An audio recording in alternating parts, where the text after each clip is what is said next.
Okay, because the session here, the current session today, that mainly focuses on the advanced part of network automation, which is CCIE DevNet Expert. Okay, for the basic part of network automation, which is CCNA DevNet, or basics of Python and etc. So we did a different session for that earlier. Okay, this session is purely focused on advanced part, which is your CCNP and CCIE DevNet. So how do you want to take you through? Do you want us to take you through the whole from CCNA DevNet to CCIE DevNet, or just the advanced part right now? All right, understood. All right, Mansoor. All right, Sukesh. I think Sanusi is typing right now. All right, Sanusi, you have done your CCNA in DevNet. Perfect. Abhijit, I think we'll have to mold the session a little bit where we were planning for CCNP DevCo to CCIE DevNet. Okay. We'll have to, discuss from CCNA to CCIE DevNet the whole journey. Okay, Sanusi, you're in the last batch with Chirag. Perfect. You've already done it. Perfect. So for you, you'll have to, give maybe another 5 minutes, 10 minutes when Abhijit begins from CCNA DevNet, and then take you through the journey of CCNP and CCIE DevNet. Okay. So Abhijit, over to you. All the very best for the session. I'm here in the chat box. I'm available here also. Okay. You can share the screen. I'll just Thank unshare my screen. introduction, Deepanshu.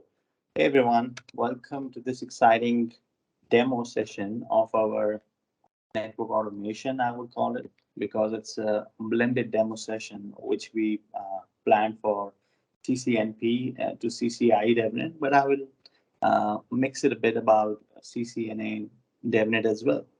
Many people, let me quickly share my screen so that we can get started about the topics or the content that we're going to cover in this particular demo session. So many people have, you can say, started their journey about DevNet. Maybe they have started it a month ago, or 6 months ago, or a year ago, or 2 years ago.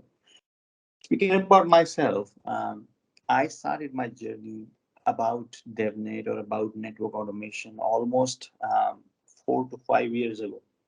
And I'll give you a very quick introduction about how the journey started up and how is it helping me. And then we will directly jump in to the content. So you can get an idea that how moderated it is, how difficult it is, or how easy it is for a network engineer, for a traditional network engineer, to migrate and upskill to skills like DevNet, skills like network automation.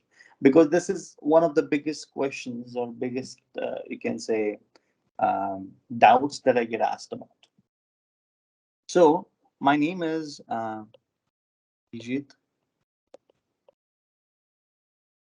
Bakle. You can call me AB for the ease. You can search me on Instagram as well. What I do is I basically am a co-founder and CTO, or master instructor, you can say, at PyNet Labs Private Limited. We started PyNet Labs Private Limited with a vision of, you can say, providing consultancy and training services into specialized network automation domain. And why is that? Because I hold it and I continue to hold a strong understanding and a strong knowledge and strong experience in delivering projects, delivering consultancies onto projects, and delivering trainings specifically onto network automation domain. But how did this particular thing begin? Because I also hail from being a traditional network engineer. So speaking about that, usually we deal in our daily lives about various tasks. Whenever someone is L1, L2, or L3 network engineer, then we get jobs like configuring devices, we get jobs like configuring routers and switches, or creating network audits, or solving the trouble tickets that we get, right? That maybe a connectivity is down between a couple of networks, so you gotta solve that up. Maybe there's some extra network which is being deployed, you gotta configure that up. So all this configuration usually we do.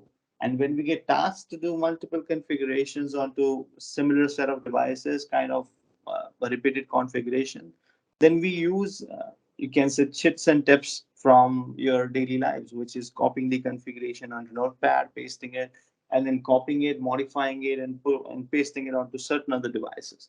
This kind of saves our task. We do not follow going on the console of every single device and then pasting the configuration or writing down the configuration on every single console. That's not going to happen, right? But this is not a very secure method of configuring networks, or this is not a secure method of communicating with your devices in the management aspect, because your networks can be as large as you can think of.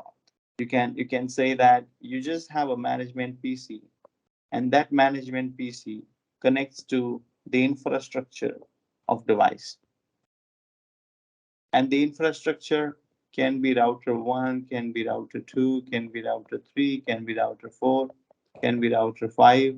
Then you might have switch 1, switch 2, switch 3, switch 4, and so many other devices. Plus you can have a bunch of firewalls, plus you can have a bunch of load balancers, plus you can have a bunch of IDS, plus you can have a bunch of access points. The entire infrastructure must be configured, must be managed, maybe from a single administration device or single admin device. So for that, you need good skills about reaching out to every single device and then pushing configuration onto the device. But this is not something that we achieve, or that bigger companies do it well. Bigger companies do create their certain test environments, their certain development softwares or applications. For example, an organization. So this is something that we're speaking about before network automation being in. So let's say that there is a company. Let's take an example of Amazon. Now Amazon has around 10,000 routers, about 5,000 switches, and about 2,000 um, layer 3 switches, right? And about 100 firewalls and whatnot. And all of these devices must be managed. But how do they do that? So in traditional environment, in smaller cases where you just have, let's say, 100 routers or 50 routers, and let's say 10 or 5 switches, and let's say 2 or 3 load balancers, and then a single firewall, you can manage that network pretty easily. But bigger companies or bigger organizations cannot really manage their production environment with that scale. So what do? They basically hire uh, people who can do certain developments. So they might hire a person who knows how to do full stack development. They might hire a coder who can do coding in Python. They can hire someone who knows how to work with databases, and they hire something who knows how to work with front end. Together, these guys are going to create an application which is only for internal users. And this application can basically provide you inventory, provide you console, provide you status of the entire infrastructure that you have. So now the focus is shifted. Instead of the admin PC going on every single device and communicating with each other, the admin PC just accesses the application. And the application has various features. Application has features like enlist all the devices that are in sales domain, enlist all the devices that are in marketing domain, enlist the statuses of the connections or interfaces of sales domain. So it will say, okay, sales domain has around 2,000 routers all across the globe, about 500 switches all across the globe, and so on. And then based on that, so the application speaks with the devices back and forth continuously. And this is something which was difficult before automation being introduced. Now, what's happening? Cisco basically came up with an idea of launching something called DevNet. DevNet, which is a track that focuses specifically on network automation. Earlier, there was nothing that could be used in order to perform network automation. However, there were concepts like on-box programmability and off-box programmability, where Cisco came out with their Nexus or other platforms which were built on top of Linux, and then you could directly run Python scripts onto the box. But that had some different approaches. So Cisco introduced three track or the one track, which is DevNet, and had three levels of certifications. One is called as CCNA DevNet, which you all are aware about. The other one is called as CCNP DevNet. And the third one is called as CCIE.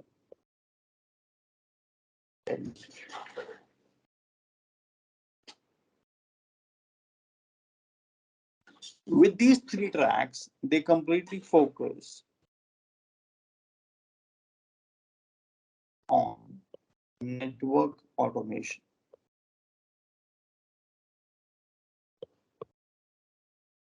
Now, what sort of network automation are we speaking about here?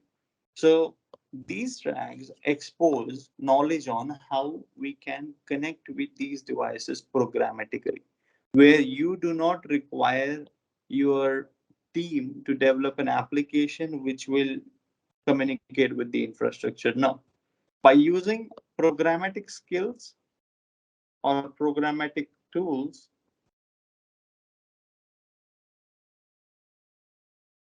on your admin machine, you can communicate with the infrastructure. What kind of programmatic tools are we speaking about?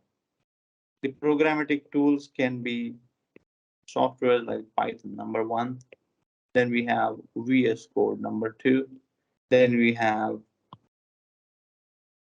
Ansible, number three. Then we have protocols like or Python libraries, whereas we can use NetMiko, where we can use NC client, where we can use RESTCon, right? All these are nothing but Python libraries. Then we also have smaller tools. So various tools that comes under the programmatic approaches, one of which includes GitLab, or by using that you can do CI/CD pipeline. Then you can do pyats. Then you can do NSO. Then you can do Terraform.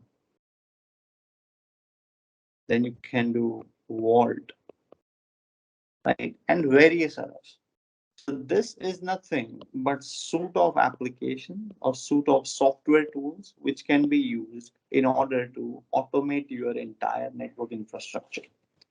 And your certification, CCNA, CCNP, and CCIE DevNet focuses on learning and working with these tools. And when we look at that, so I'm not saying that the DevNet Associate is going to introduce you with all of the tools, or CCNP DevNet is going to introduce you with all of these terms and so on. No. At some scale, CCNA DevNet will introduce you with majority of the skills. So CCNA DevNet, when you train for CCNA DevNet, you get to know about Python fundamentals. What exactly is Python? And it doesn't expect you, being a network engineer, to know anything about any modern programming language like C, C++, or Java, or any modern programming language. No. Python can be learned by any individual from scratch. Okay, even if you do not know anything about Python, it's completely fine. And training yourself with CCNA DevNet will unleash your expertise into programming, whereas you will learn the foundations of programming, why exactly Python is considered over the other modern programming languages, right? Why Python doesn't require you to know anything about programming languages, because it's damn easy. So when you learn about that, then you learn how to perform various, you can say, projects and various tasks. For example, something like iOS automation. In iOS automation, you learn how to write down Python scripts in order to connect with normal iOS devices, right? By using Python scripts of course, and then pushing configuration, pulling configuration, and performing various other tasks. Then you also learn how one of the most important thing in DevNet, model-driven programmability works. So with model-driven programmability, you get to know about protocols like how netconf works, protocols like how RESTconf works, right? Then you get to learn certain other things, how to work with data types like lists and dictionaries and strings and all that, how to work with data structuring languages like XML and JSON, how to work with the basics of configuration management protocols like Ansible, how to work with data modeling languages like Yang. These are one of the key and core concepts that you must be familiar about in order to prepare yourself for the ultimate goal, which is CCIE DevNet. So you explored these topics into CCNA DevNet. Then when you progress yourself from CCNA DevNet to CCNP DevNet, then that's exactly where you understand and explore the depth of these concepts. For example, um, so the difference at the associate level and at the professional level, and so that it continues to expert level, is the scale of automation. I'll give you an example. When you look at something that needs to be automated, let's say we have a task, and that task requires you that there is a PC, and the PC has couple of scripts. Script number one, which is abc.py, and script number two, which is xyz.py. And then there is a user, and then there is also an infrastructure. So we have R1, we have R2, and we have R3. All of these devices are connected to the admin PC, and the user communicates with the admin. Now, at CCNA DevNet,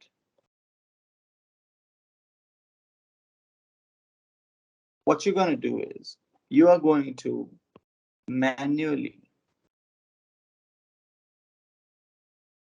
access the admin machine and run the abc.py and xyz.py. Doing this will achieve you a bare minimum level of automation, which is going to help you maybe to push configuration onto these devices.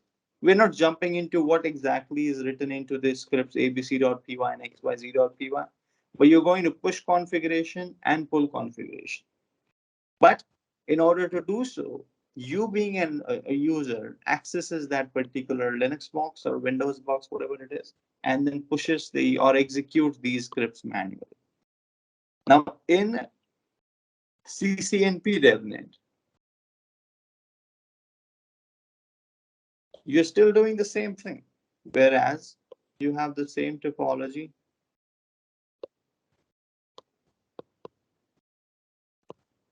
right?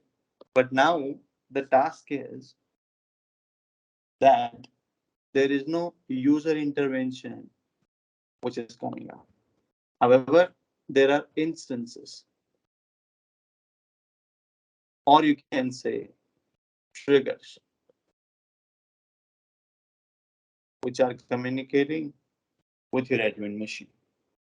So these instances can be that someone modified the inventory of SNMP, or you can say syslog IPs.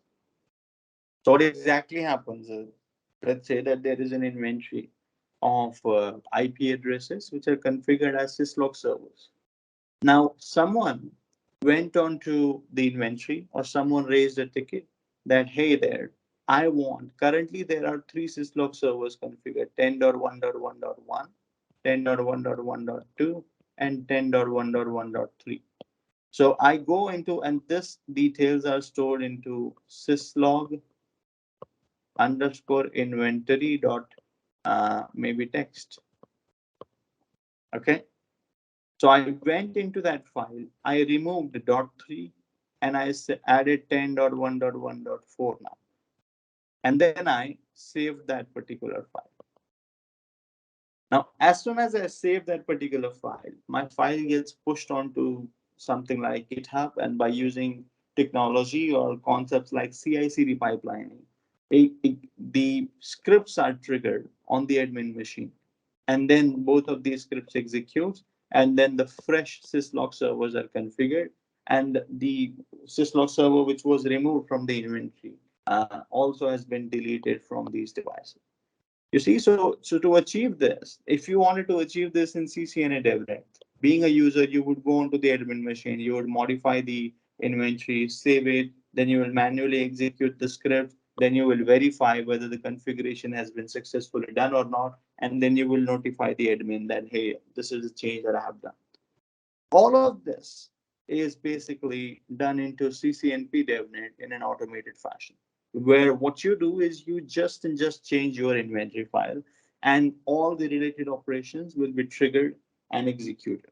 Be it configuring or be it getting connected with the devices, configuring the newly updated syslog server, deleting the removed syslog server, and then updating your admin, and then storing a log about that. Okay. This is something that is called as exploration of workflow automation.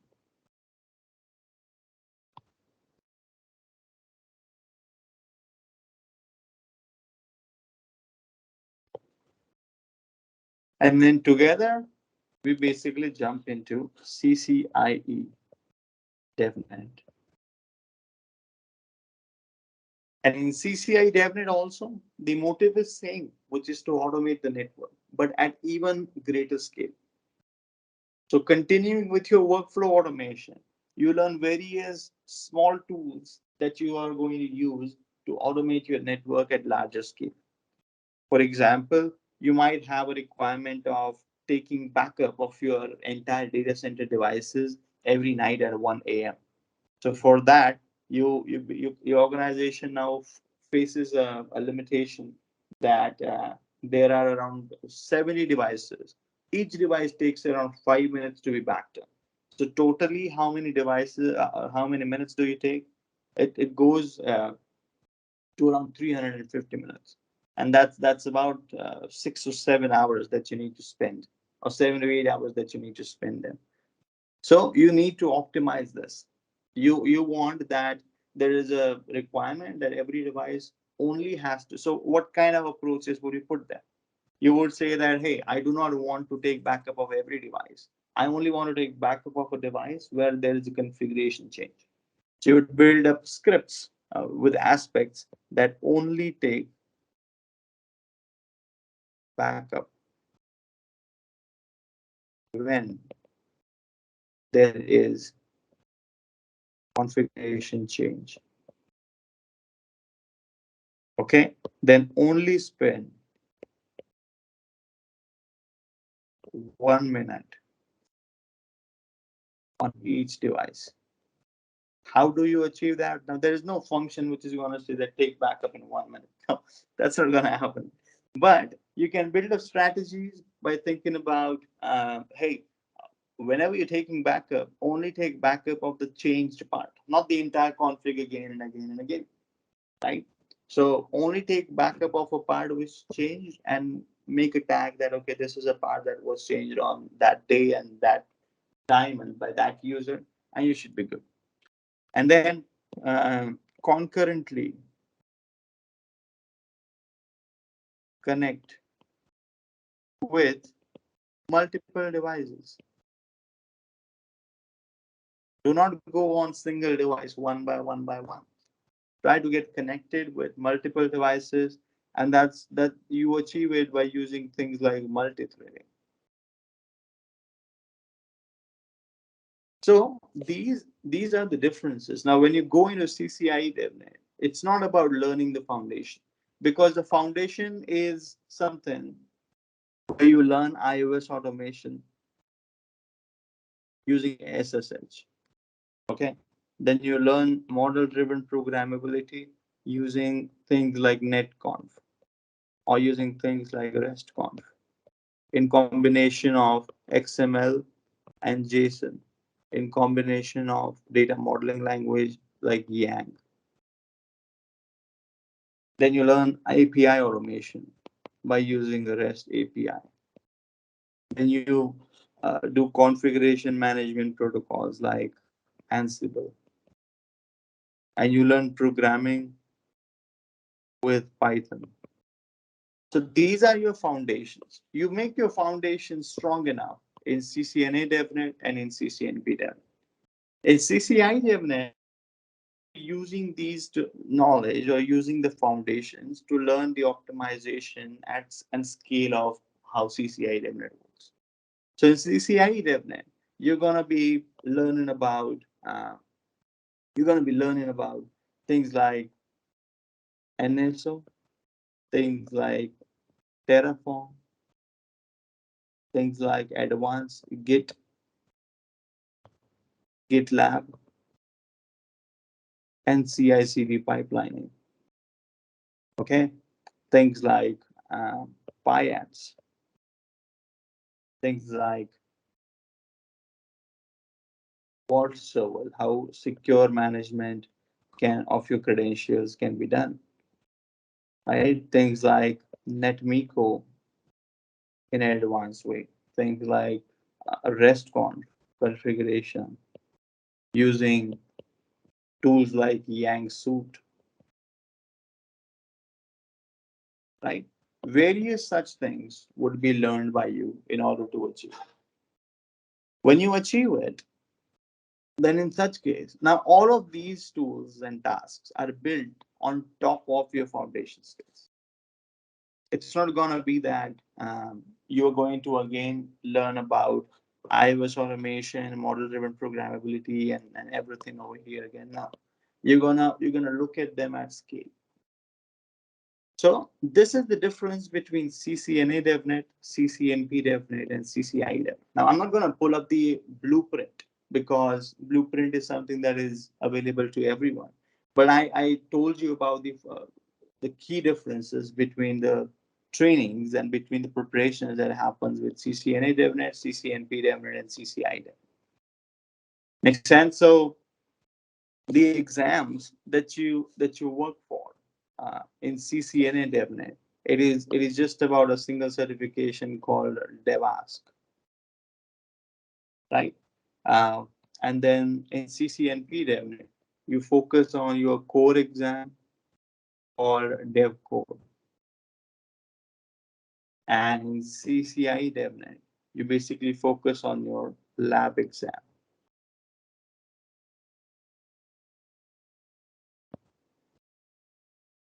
Makes sense. Now, in CCNP DevNet, there is also specialized tracks, right? Where you have things like enterprise automation or service provider automation or security automation or various other specialized tracks. So you must be knowing that in order to become CCNP, you need to get a combination of certificates consisting of one core exam and one concentrate exam. So when you pass your dev core and an auto, you become CCNP.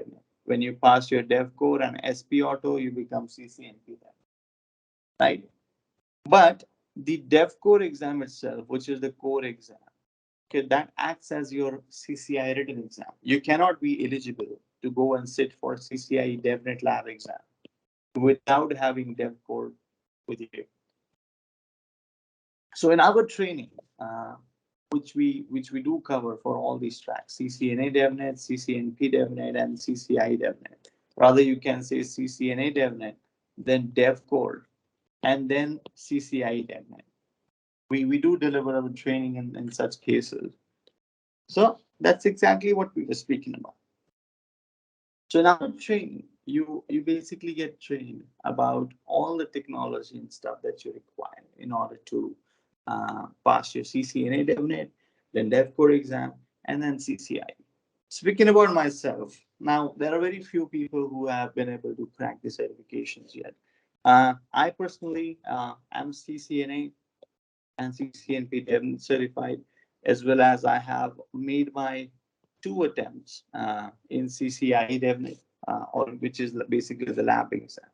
And I'll be making my 3rd attempt very soon to crack it. Since there are very few resources available, it's all about learning and attempting and be able to create proper training and solutions for our participants to be able to crack it into their first attempt. So making multiple attempts for an instructor is part of the job.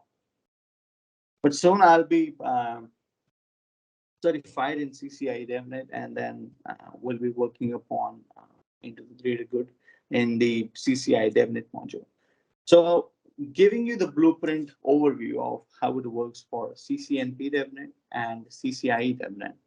So CCNA and CCNP DevNet is quite similar, which is going to just be about the theory exam,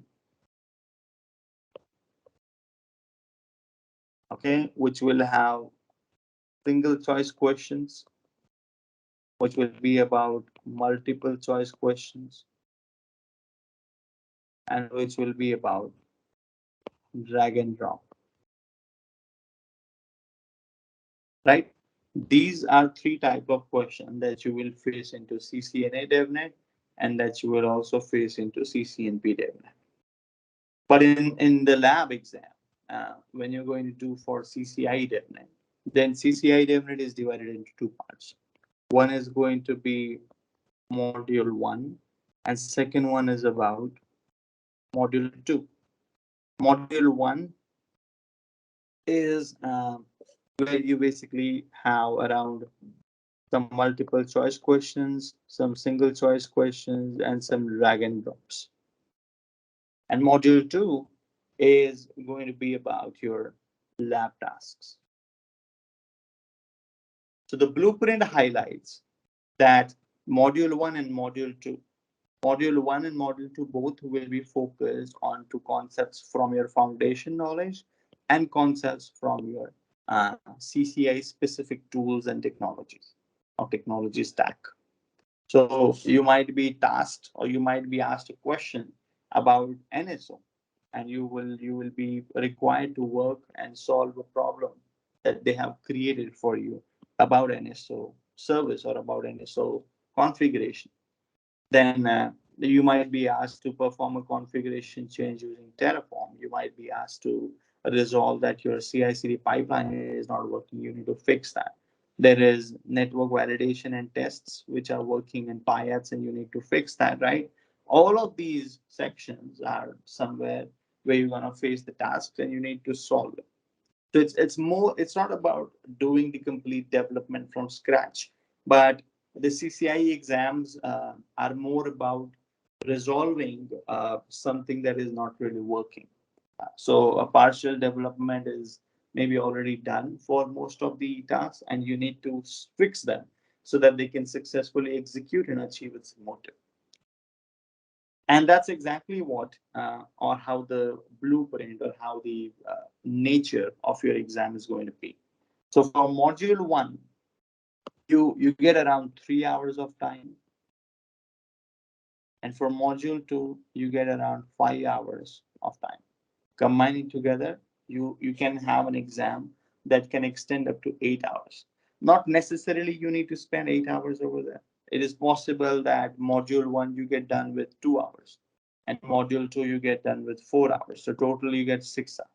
But if you get done with module 1 in 2 hours, it doesn't mean that you will have now 6 hours in your module. No, these are independent timers. When you're done with module 1, the remaining time of module 1 will not be carry forwarded into module 2. That's what gonna happen. So you need to use your time wisely and spend as much time as you want or as you can in each of these particular sections. So that was a brief about how these particular exams go, and then we will jump into what exactly do we cover in our trainings, and how does the lab access goes up, how does the delivery goes up, and so on. But before moving further, any questions? I'd like to answer some of your questions in the chat. So feel free to put up your questions and let me know your thoughts about it. Abhijit, there is one question from Sukesh. If you could check the chat, difference between DevOps and DevNet. Yeah. So DevOps and DevNet are two different streams, you can say. DevOps is widely used into software development environment. Now, it focuses on tools which kind of relate to some of the tools in DevNet also.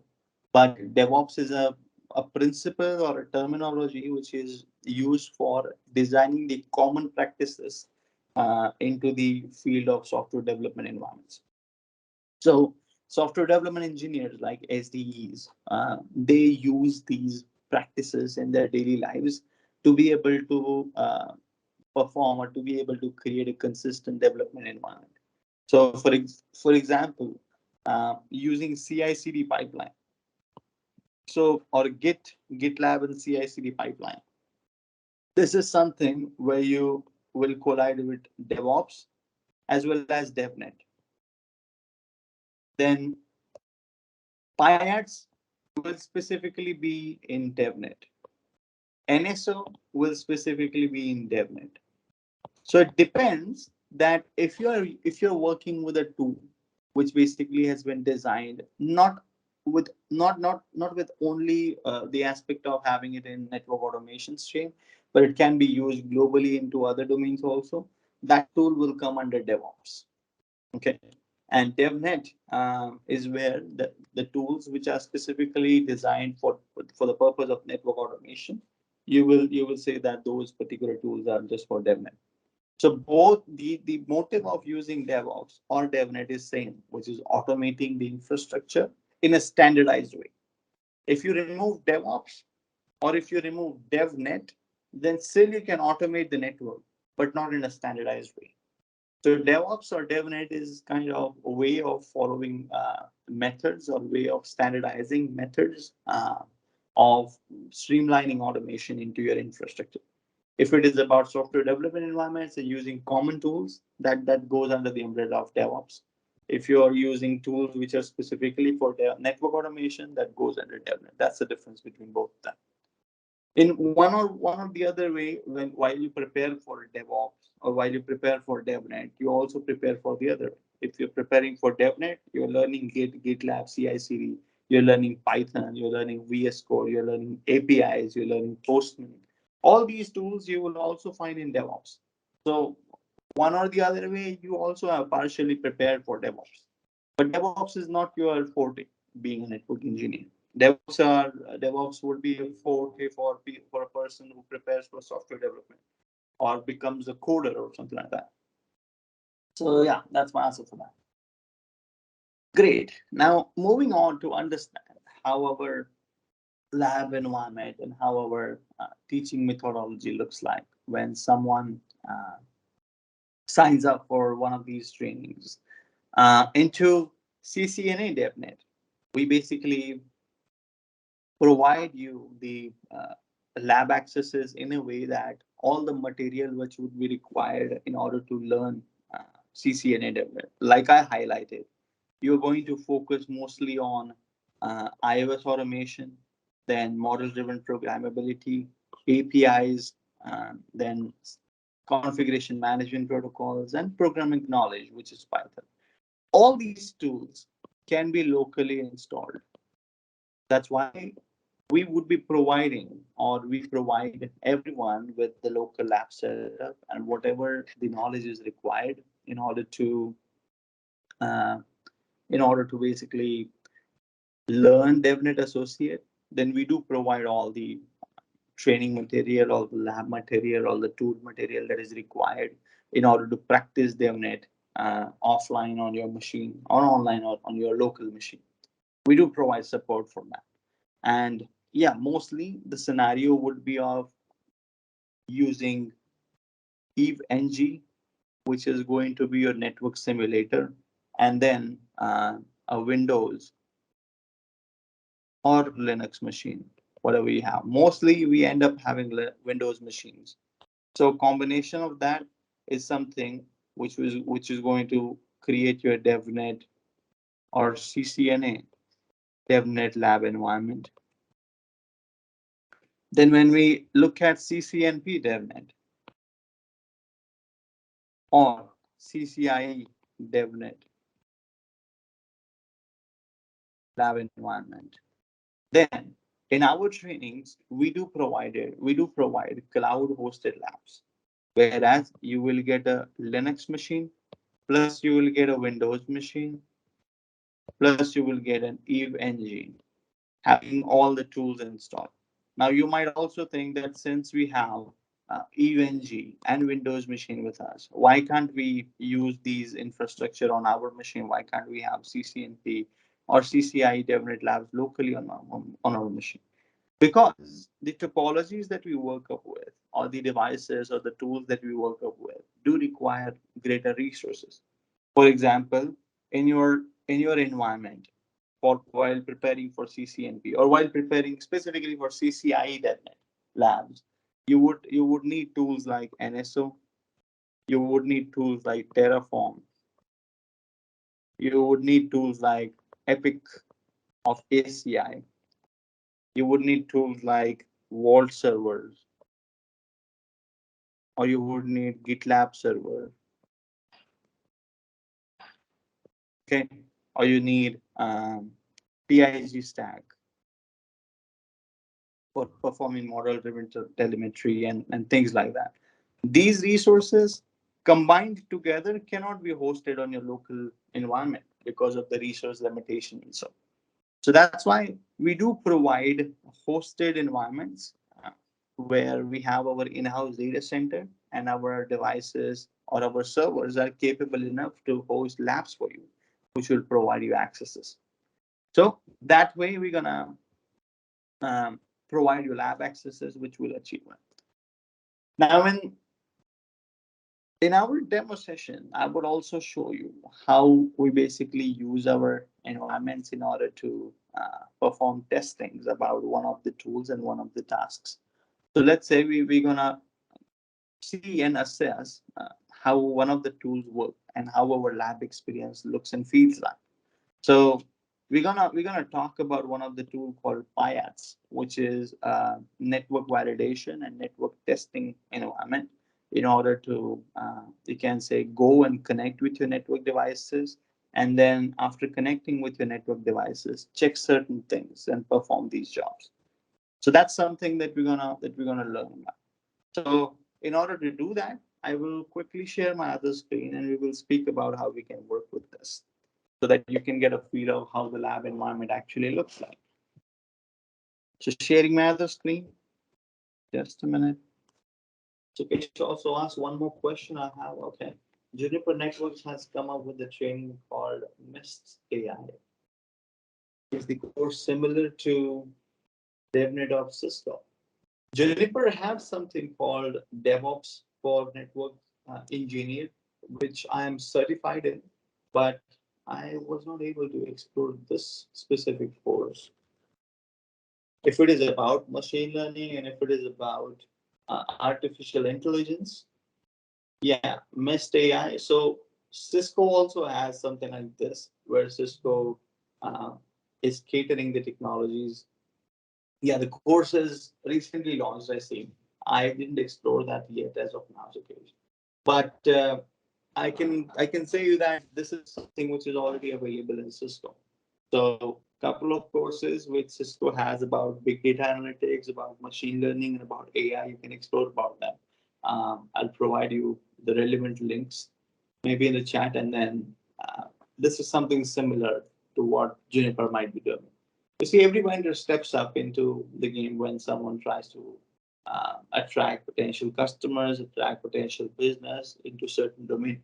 since DevNet is getting popular and popular, now every other domain will step up into the game and they will try to create their automation solutions and start selling it. But the craze and hype and the demand is always going to be for a standard way or a standard certification, which would be about CCNA, CCNP, and CCIE DevNet. So bidding for these technologies, which is DevNet of Cisco, will always and always be beneficial rather than going for niche area right now until the demand gets created.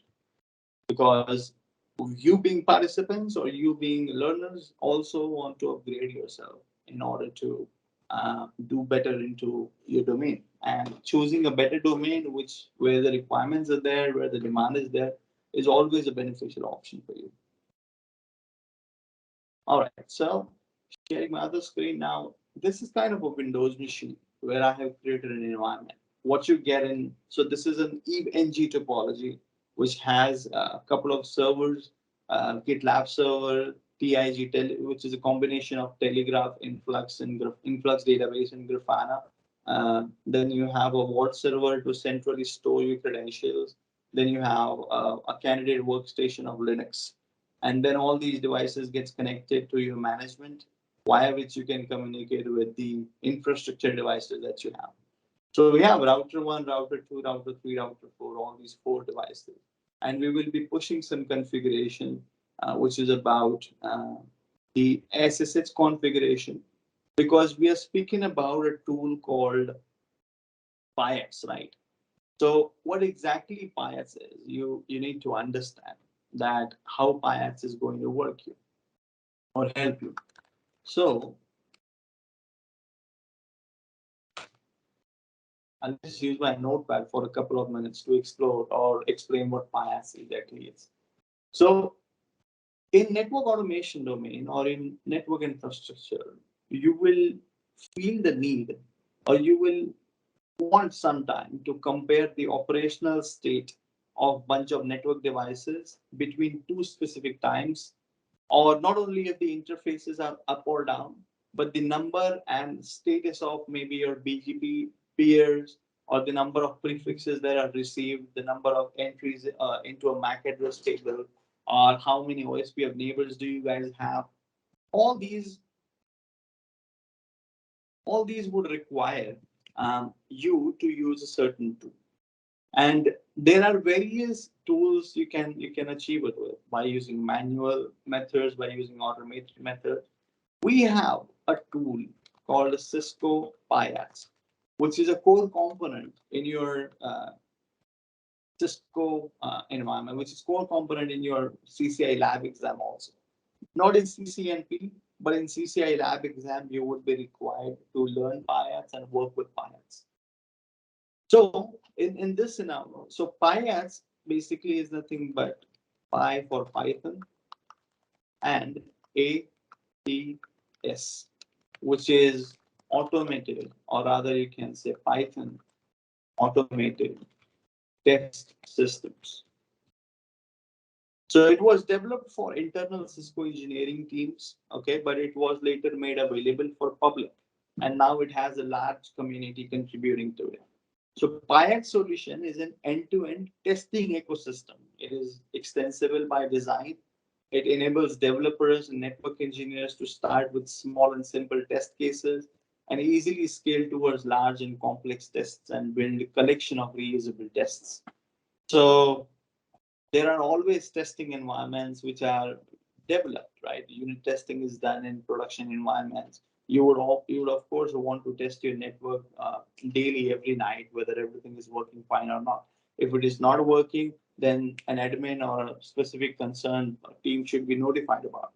So pyats would be able to perform validation of the operational state of your network, or take snapshot of the operational state of one or more devices on your networks and compare it to the operational state after a change is done. And then it will be able to uh, visualize it in all modern and easy to use dashboards. So personally, whenever you perform any OS upgrade onto a network device, then you would perform certain things like For example, you're performing a command like show IP OSP of neighbor, or show BGP all summary, or show IP route summary, right? Or you would say show IPR summary, right? So to have a reference to compare after the upgradation. When you have this summary with you, then you upgraded your device and then you again perform these commands and check that everything is same, nothing has been changed, nothing is down and so. But after the upgrade, a comparison was not good. Now imagine that you have a tool to do this in kind of by running a couple of commands, which will kind of fetch out all the details before the upgrade is done. Once the upgrade is done, then also fetch out all the details and compare and directly give you the results that, okay, this is something that the configuration completely matches or configuration doesn't really match. So how do you do with that? That's exactly where you have pyats comes into picture. Now, when you look at pyats ecosystem, then pyats internally has certain tools. Number one, the pyats framework itself, okay, which is basically the core test infrastructure as the foundation of the ecosystem. Then you have pyats Genie library, which is basically a standard open source and platform agnostic library system. Then you have something called Espresso, not a coffee, but a GUI dashboard that basically manages your test suites. So all your test beds or all your test results and the insights will be visible and be managed by using the expression. So together, it kind of makes up an entire test environment. And how do you install it? So installing pyats is quite easy. What you do, I have already installed it in my machine. You can see it over here. So installing pyats is quite easy. You can just create a simple virtual environment. And when you create a virtual environment, you simply need to run a command that pip install pyats full. You can specifically install Genie, you can specifically install the core framework, you can install Espresso later on. But when you say pip install pyats full, the entire thing would be installed with all the dependencies that it has.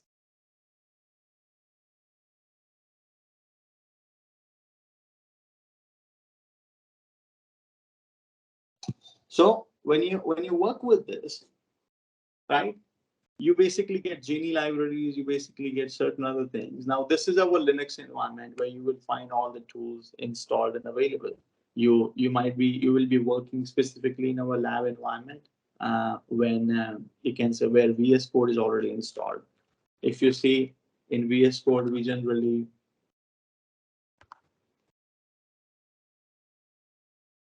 do our developments of building up. So this is one of my development that I was doing into one of our batches, which actually goes and pushes this Ansible playbook where we kind of check whether every entry is a valid IPv4 address or not, and then also check whether the IP addresses which are being mentioned into kind of the inventory, these are kind of the inventory of IP addresses that you have, and then you can push the configuration and so on.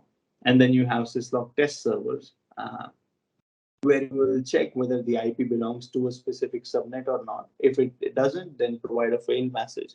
And then you can basically assert that at least two syslog IP addresses are present always.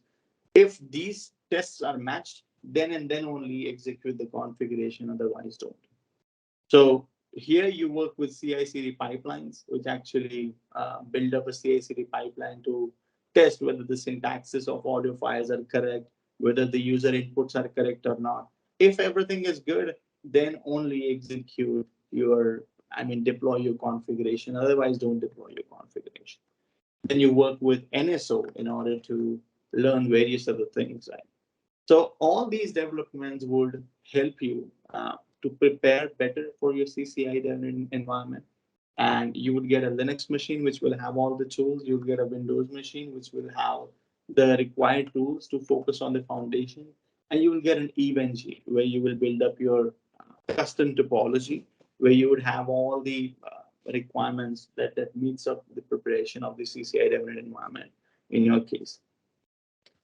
So in such cases, we can basically focus and prepare into an environment which will help you pass the exam.